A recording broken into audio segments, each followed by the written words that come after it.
അതുകൊണ്ടാ നാളെ വിളിക്കാൻ വരണ്ട, ഞാൻ വേറൊരിടത്ത് പോയിട്ട് അങ്ങ് വന്നോളാം. എന്താ ഇവിടെ വന്നിരിക്കുന്നേ? അച്ഛൊരു പ്രശ്നമുണ്ട് അച്ഛ. എന്ത് പ്രശ്നം? നമ്മടെ നുണച്ച് സാവിത്രി അമ്മയില്ലേ ഇന്ന് വന്നിട്ടുണ്ടായിരുന്നു. അമ്മയടുത്ത് കൊറേ എന്തൊക്കെയോ നുണ പറഞ്ഞു കൊടുത്തിട്ടുണ്ട്. എന്ത് നുണ?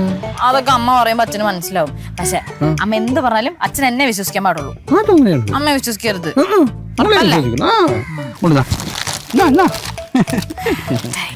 അനിയനും കൂടെ കൊടുക്കണേ.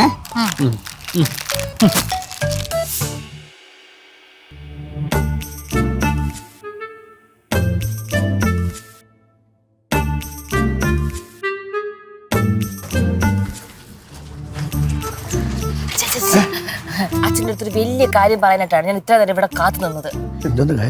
അമ്മയുടെ സ്വഭാവം വരെ എനിക്ക് ഒട്ടും പിടിക്കുന്നില്ല.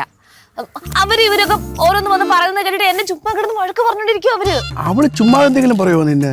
ചുമ്മാ അച്ഛൻ കിടന്ന് അമ്മയുടെ സൈഡിൽ കിടന്ന് ബാധിക്കല്ലേ. അച്ഛന്റെ മോള് എന്തെങ്കിലും തെറ്റ് ചെയ്ത് അച്ഛന് തോന്നുന്നുണ്ടോ?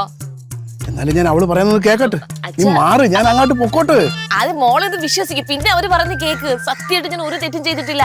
അച്ഛൻ ഇപ്പൊ അങ്ങോട്ട് ചെല്ലുമ്പോ അമ്മ ഓരോന്നൊക്കെ പറയും. ചുമ്മാ അച്ഛൻ ഒന്നും വിശ്വസിക്കില്ല കേട്ടോ. എനിക്ക് അവളെ വിശ്വസിക്കണ്ടേ? നിന്നെ മാത്രം വിശ്വസിച്ചാൽ മതിയാ? മോള് വേണോ ഭാര്യ വേണോ അച്ഛൻ ഇപ്പൊ തീരുമാനിക്കുന്നത്. ഏതാണ്, ഞാൻ അങ്ങോട്ട് പോട്ടെ, കാണട്ടെ. മുട്ടയ്ക്ക് ഭാര്യ എന്ന് പറഞ്ഞാൽ ഭയങ്കര കാര്യം തോന്നുന്നു.